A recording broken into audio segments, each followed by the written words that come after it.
I have this footage also from, I was in this group called the Illumination Project in 2006, 2007. I think I saw something about that. It's kind of my introduction to oppression theory, you know.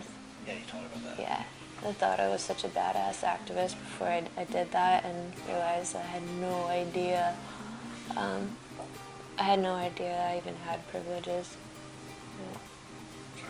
Well, funny enough, when I tried to do it, I started taking this medication that was making my hair fall out. So, yeah, it didn't last too long, luckily. I got out of jail free on that one. Well, most medicated wrapped on that. I'm pretty good at talking about health. You know, I have a very, probably a good and a bad tendency to kind of talk about my health from an advocate's point of view rather than a patient's, because it's my way of coping. That's just how I'm programmed, I guess, but I've got a lot. I decided to go on a 6-mile walk yesterday. I didn't plan to go for that long, but when I don't feel well, I tend to overcompensate and be like, fuck that, I'm gonna go ruin my body. So, Where'd you go?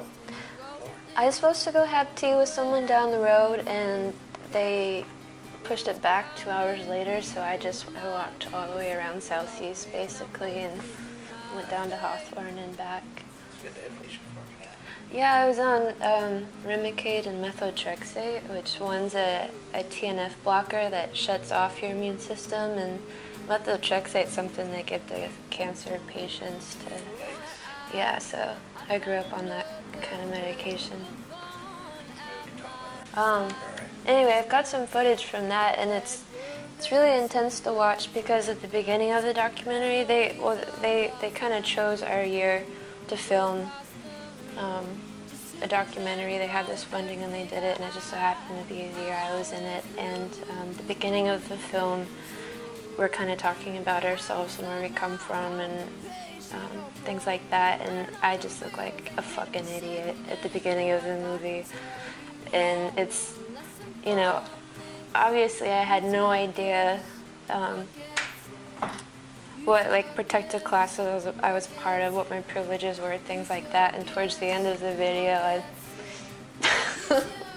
I tried to immerse myself in culture and stop brushing my hair and things like that. It's really embarrassing, but that documentary I'll hand over to you, really. Did you wear dreads? Yes. Nice.